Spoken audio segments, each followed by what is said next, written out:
आदरणीय सुषमा स्वराज जी, सादर प्रणाम। मैं पवन कुमार एम्बेसी में, कंप्लेन नंबर है 2909। मैं अरब देश कुवैत से बोल रहा हूँ। उन्नाव उत्तर प्रदेश का रहने वाला हूँ। आप मेरे बारे में जानती हैं, आपको सब कुछ मेरे डिटेल पता है केस के बारे में। मैडम जी, दो चार बातें हैं मैं आप तक पहुंचाना चाहता हूं, मैं समझ नहीं पा रहा हूं कैसे पहुंचाऊं। और जो है मैं एक वीडियो के माध्यम से आप तक ये बात पहुंचाना चाहता हूं कि मैडम जी, आपने जो है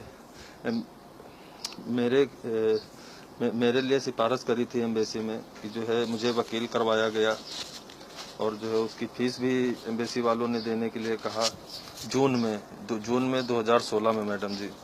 तो मैडम जी, मैं यहाँ फंसा पड़ा हूँ, मुझे यहाँ 4 साल होने वाले हैं। एम्बेसी में 2 साल से ज़्यादा हो गए कंप्लेन किए हुए। मैडम जी, मैंने दिसंबर में 11 दिसंबर 2014 में एम्बेसी में कंप्लेन किया था मैडम जी, और एम्बेसी वालों ने कोई एक्शन नहीं लिया तुरंत। अगर एक्शन लेते तो आज इस मुसीबत में मैं ना फंसता। और वकील मेरा अरबी जो है, मेरे अरबी ने मुझ पर केस किया है फरवरी में, और उसके बाद फिर केस किया है अप्रैल में। तो मैडम जी 2 महीने और 4 महीने बाद उसने मुझ पर कंप्लेन किया है, जो भी मेरे खिलाफ कंप्लेन किया है। तो मैडम जी, गलती कुछ तो एम्बेसी वालों की है। मुझे तो ऐसा लगता है एम्बेसी वालों की कुछ गलती है, क्योंकि अगर ये लोग उसी वक्त मुझे पुलिस स्टेशन ले जाते या भेजते किसी के साथ कि देखो ये इंडियन आदमी है, इसके साथ ऐसा ऐसा इसके अरबी ने किया है, तो कुछ मतलब मेरा जो है काम बन जाता। इन लोगों ने कोई काम नहीं ऐसा किया। और फिर मैडम जी, अब तक जो है वकील किए हुए, जून में वकील किया गया था, और 3 बार 6 महीने में 3 बार कोर्ट की तरफ से वकील साहब ने जो है अरबी के घर पे पेपर भेजा। अरबी कोर्ट में नहीं आ रहा है। तो उसके बाद मुझे नवंबर में बताया वीके सिन्हा साहब ने एम्बेसी में कि कोर्ट से केस खारिज हो गया है और नए तरीके से केस चालू करना पड़ेगा, ऐसा सिन्हा साहब को वकील ने बताया है। चलिए ठीक है, कोई बात नहीं भाई, अब कानूनी प्रक्रिया चल रही है, जिस तरह से चलेगी हम चलाएंगे, कोई बात नहीं मैडम जी। और अब सिन्हा साहब ने दिसंबर में मुझे बताया कि वकील ने बताया है कि फरवरी में कोर्ट की डेट मिली है। तो मैडम जी, अभी मैं पिछले हफ्ते गया था एम्बेसी। पहले मैंने फोन पे मैसेज करके पूछा कि मेरी कोर्ट की डेट क्या है, किसी ने नहीं बताया। सिन्हा साहब को भी बोला मैंने, और उसके बाद गोलदार जी सर से मैंने कहा, तो फिर उन्होंने बताया नहीं, कहते आप एम्बेसी आ जाइए और आके बात करते हैं। तो मेरी इतवार के दिन गोलदार जी से बातचीत हुई। गोलदार जी ने कहा ठीक है, सोमवार को आ जाइए कल। तो मैं सोमवार को जब वहाँ पहुंचा रिसेप्शन पे, तो रिसेप्शन पे एक मैडम है, उन्होंने कहा कि जो है सर पवन कुमार जी आए हैं। तो उन्होंने कहा फोन दो, फोन पे बात करता हूँ। तो कहने लगे, मैं बोला सर मैं आ गया हूँ मिलने के लिए, आपने कहा था। कहते ऐसा करिए, आप कल आइए, कल या परसों आइए। मैंने कहा सर कल आपसे मेरी बात हुई, आपने कहा सोमवार को आ जाइए, अब मैं आया हूँ तो आप कह रहे हैं कल परसों आइए, ये क्या बात हुई। फिर सर गए, मिले, जो बात करनी थी करी। उसके बाद मैंने उनसे पूछा सर मेरी डेट कौन सी है कोर्ट में, जो है मतलब मेरी डेट कौन सी है, कुछ बताएंगे सर। तो कहने लगे हमें तो पता नहीं, आप सिन्हा साहब से बात कर लो। सिन्हा साहब से भी मैंने पूछा, कल उन्होंने बताया। तो मेरा जो केस सिन्हा साहब देखते थे आज 6-7 महीने से, उन्होंने दूसरे आदमी को दे दिया। अब बता रहे हैं कि वो साहब देखेंगे। ठीक है। तो और दूसरी बात, सबसे बड़ी बात मैडम जी, कि यहाँ पे जो क्या मतलब मुझे कहते हुए डर लग रहा है, कहीं ऐसा ना हो मैं किसी और मुसीबत में फंस जाऊं। मुझे कहते हुए भी अच्छा नहीं लगता मैडम जी। मैं जाति से, हरिजन समाज से हूँ, जाति का धोबी हूँ। तो क्या मैडम जी ऐसा भी होता है क्या कि मतलब यहाँ पे जाति देखकर काम किया जाता है? मुझे शक है इस बात का, इसलिए मैं कह रहा हूँ। क्योंकि अप्रैल में मैं एम्बेसी गया था, तो एक संदीप द्विवेदी नाम का लड़का आया था, सहारनपुर का था। उसको भी अरबी ने जो है कुछ प्रताड़ित किया था, उसको भी कुछ प्रॉब्लम थी, तो वो एम्बेसी आया था मैडम। और उस संदीप द्विवेदी ने मुझे बताया था कि मुझे शरीर में प्रॉब्लम है, इसलिए मैं जाना चाहता हूँ, अरबी पैसा मांग रहा है। तो कुछ पैसे 300 दिनार तक अरबी ने मांगे थे। तो संदीप द्विवेदी ने 150 दिनार इकट्ठे किए थे, और 150 दिनार की मदद एम्बेसी वालों ने की थी। तो मैडम जी, उसको 150 दिनार की मदद एम्बेसी वालों ने की थी, और मेरी क्यों नहीं की मैडम? और किसी भाई साहब ने ईमेल करके या फैक्स करके, कैसे भी करके, मेरे बहुत सारे लोगों ने मेरे लिए सिफारिश की थी एम्बेसी में कि मेरी मदद की जाए। तो किसी भाई साहब ने जो है, पवन कुमार मिश्रा, करके मेरा नाम भेजा था कि इस आदमी को प्रॉब्लम है, इसको क्लियर किया जाए। तो यहाँ पे मुझसे गोलदार जी ने पूछा था कि आप पवन कुमार मिश्रा जी हैं? तो हमने कहा नहीं सर, मैं पवन कुमार मिश्रा नहीं हूँ, कोई दूसरा होगा। तो कहने लगे नहीं आप ही हैं। मैंने कहा सर मैं पवन कुमार मिश्रा नहीं हूँ, कोई दूसरा होगा, हो सकता है कोई दूसरा। कहने लगे नहीं सारी डिटेल तो आपके बारे में लिखी हुई है, आपका टेलीफोन नंबर पड़ा है। तो मैंने कहा सर हो सकता है उसने गलती से लिख दिया हो, ठीक है कोई बात नहीं। तो उन्होंने मेरी जाति पूछी, आप कौन सी जाति से हैं? तो मैंने कहा सर आपको जाति से क्या मतलब, मैं कौन सी जाति से हूँ?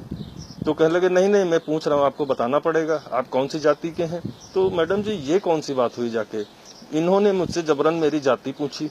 जब मैंने उनको बताया मैं हरिजन समाज से जात का धोबी हूँ, तो कहने लगे अच्छा तो आप धोबी हो। तो उसके बाद से अप्रैल से लेके अब तक इन लोगों का बिहेव मेरे साथ अच्छा नहीं है। मैं जाता हूँ, जब भी कोई इनसे बात करता हूँ, कुछ पूछता हूँ, तो कहते हैं हम आपसे क्या बात करें, आप पता नहीं कब किसकी नौकरी पे आफत कर दे, किसकी नौकरी खा जाए, इस तरह की बातें करते हैं मुझसे।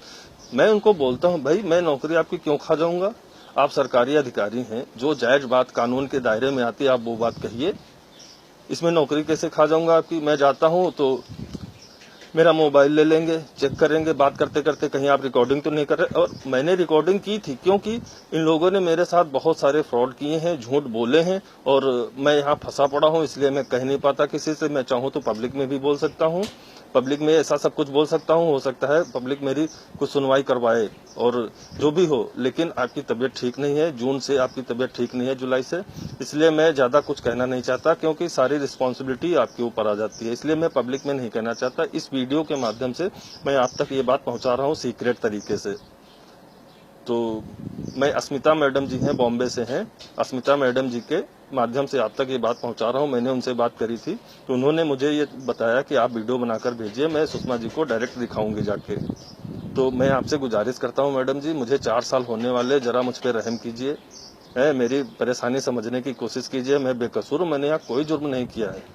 अरबी ने मुझसे जबरन दस्तखत करवा लिए थे, और क्या बताऊं और क्या क्या बताऊं मैडम जी, आपको सब कुछ मालूम है। मैडम जी आप एम्बेसी वालों को कहिए थोड़ा, मतलब मैं भी इंसान हूं, भारतीय नागरिक हूं, थोड़ा मतलब अच्छे से बात किया करे, बिहेव अच्छे से किया करे। वो लोग, मैं जाता हूं तो वो लोग मुझे ऐसा फील करवाते हैं कि मैं बहुत बड़ा मुजरिम हूं, मैंने यहाँ कोई मतलब बहुत बड़ा क्राइम किया हो, मर्डर किया हो, मतलब कोई स्मगलिंग का काम किया हो, या कोई टेररिस्ट हूँ, इस तरह का मुझे ऐसा लगता है। वो लोग मुझे ऐसा एहसास दिला रहे हैं। मैडम जी कोई नौकरी करने वाला आदमी, कोई भी नौकरी करने वाला आदमी, मालिक आएगा बोलेगा सैलरी देने जा रहा हूँ, चलिए दस्तखत कीजिए, वो पेपर में अरबी में लिखा हुआ था, हमने दस्तखत कर दिया, उसी आधार पे वो पैसा मांग रहा है। मैडम जी कोर्ट में वकील साहब बुला रहे हैं, वो उसको आ नहीं रहा है। मैडम जी इसमें मेरा क्या कसूर है?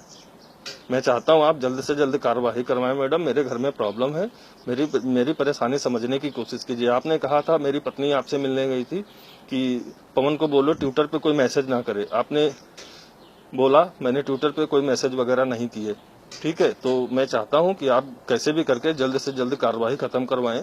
जो अरबी पैसा मांग रहा है, तो मैडम जी एम्बेसी वालों की लापरवाही थी, इसलिए मैं फंसा। तो एम्बेसी वालों की सैलरी से कटवाइए पैसे आप, कि आप लोगों को यहाँ बिठाया गया, क्यों बिठाया गया है? आप लोगों की गलती की वजह से आदमी फंसा हुआ है, तो इन लोगों की सैलरी से पैसे कटवा के हम उसको दिए जाए, या फिर जल्दी कार्रवाई खत्म करवाई जाए कोर्ट से। इनसे पूछने जाता हूँ कब कोर्ट की तारीख है। कल भी मेरी सिन्हा साहब से बात हुई, कहते अमरेश जी को हमने आपकी फाइल दे दी है, अमरेश जी से बात करिए। तो ये सब तरीके अच्छे नहीं है। कहते हैं कि हमसे कहते हैं कि अच्छा हुआ जो वकील आपने चूज किया था, एम्बेसी ने 5 वकीलों के हमें कॉन्ट्रैक्ट नंबर दिए थे, कहते हैं कि अच्छा हुआ जो आपने वकील चूज किया था, नहीं तो पता नहीं आप मतलब हमारे ऊपर इल्जाम लगा देते कि आपने ही जो है अपनी मर्जी से चूज करके हमें वकील दिया था, इसलिए आपने हरवा दिया। तो मैंने इनसे कहा कि भाई अगर ऐसा कुछ था, मैंने अपनी मर्जी से चूज किया, तो आपने वकीलों को कॉन्ट्रैक्ट नंबर मुझे दिए थे, तो आपको वकील लोगों से सबसे ये नहीं बताना चाहिए था कि एम्बेसी का कोई आदमी पवन नाम का फोन करेगा लॉन्ड्री का प्रॉब्लम। मैंने जैसे ही वकील को फोन किया, बताया अपनी बात, तो कहने लगे हाँ मुझे तुम्हारे बारे में मालूम है, मुझे फोन आया था कि एक पवन नाम के लड़के का फोन आएगा। तो इन लोगों को बताना नहीं चाहिए था सारे वकीलों से, इन्होंने सबको बता रखा था ये बात कि पवन नाम का आदमी फोन करेगा। मुझे तो ऐसा महसूस होता है कि ये लोग जाने नहीं देना चाहते मुझे इंडिया। चला जाएगा ये इंडिया में तो सबसे बताएगा जाके, एम्बेसी वालों की बदनामी करेगा। मैं क्यों बदनामी करूंगा? मुझे समय रहते जल्दी से जल्दी बुला लें, मैं किसी से कुछ नहीं कहूंगा, पब्लिक में भी कुछ नहीं कहूंगा, जो हो गया छोड़ दो, मुझे बस कैसे भी आना है। मैंने यहाँ कोई जुर्म नहीं किया मैडम जी। मेरी आपसे गुजारिश है, आप जल्द से जल्द कार्रवाई समय पर करवाएं और मुझे जल्दी बुलवाएं मैडम जी। जय हिंद।